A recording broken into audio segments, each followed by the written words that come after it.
সেই লেভেলের মাঞ্জা মেরে সানগ্লাস টানগ্লাস পইরা একদম পুরা উড়াধুরা অবস্থায় চলে আসলাম জিমে। জিমে এসে একটা ভিডিও করে নিলাম, কারণ পরে আর সুযোগ পাবো না।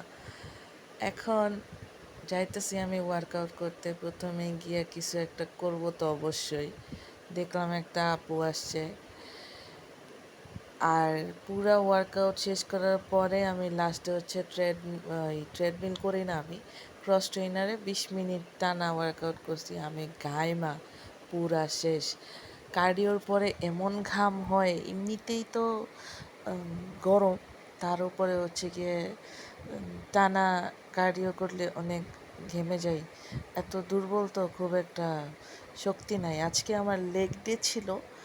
লেগ ডের পরে আমি সিঁড়ি দিয়ে নাইমা হেঁটে আসতে পারতেছিলাম না। আমার মন চাইতেছিল আমার পা দুইটা যদি আমার কাঁধে উঠাই নিয়ে হাঁটতে পারতাম, তাইলে একটু আরাম পাইতাম। এত ব্যথা ছিল পায়ে। আমার সিঁড়ি দিয়ে নামতে আমার মনে হচ্ছিল যে আমি মনে হয় বাঁচবই না। যাই হোক, এত পরিমাণ পরিশ্রম করার পরে এত খিদা লাগছে, বাসায় আইসা ঝটপট খাইলাম। খাওয়ার মধ্যে তো এই খাওয়া লাগে কোনো রকমে, vegetables and chicken and all. আর ভাত এইটুকু এইটুকু ভাত এখন অবশ্য পেটে সয়ে গেছে, আগে আরও অনেক বেশি খাইতাম। এখন দেখা গেছে অনেক দিন ধরে এইটুকু খাওয়াতে এখন পেটের মাপও এই পরিমাণই হয়ে গেছে। আমার লেবুর থেকে লেবুর ঝালই বেশি ভালো লাগে। আদৌ কি ওয়েট কতখানি কমবে আমি জানি না, তারপরও চেষ্টা করে যাচ্ছি। রাতের বেলা এই সালাদটুকু খাইছি। আমি এই সালাদটুকুর মধ্যে চিকেন অ্যান্ড ওই ছোলা এগুলি আছে, এগুলি দিয়ে সালাদ বানিয়ে গেছি। আর কিছু খাই নাই, কারণ সময়ও পাই নাই ওভাবে খাওয়ার জন্য।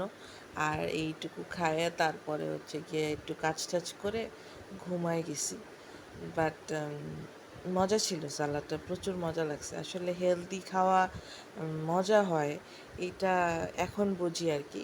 আগে মনে হতো যে হেলদি খাওয়া খুব একটা টেস্টি না, বাট এখন যখন নিজে বানাই, একদম পারফেক্ট করে বানাই আর কি, কোনো তেল মশলা ছাড়া, মানে তেল ছাড়া আর কি, তো ভালো লাগে, টেস্টি লাগে। আর আমি মনে হয় ভালো রান্না করতে পারি, এর জন্যই ভালো হয় বেশি। যাই হোক, গুড নাইট।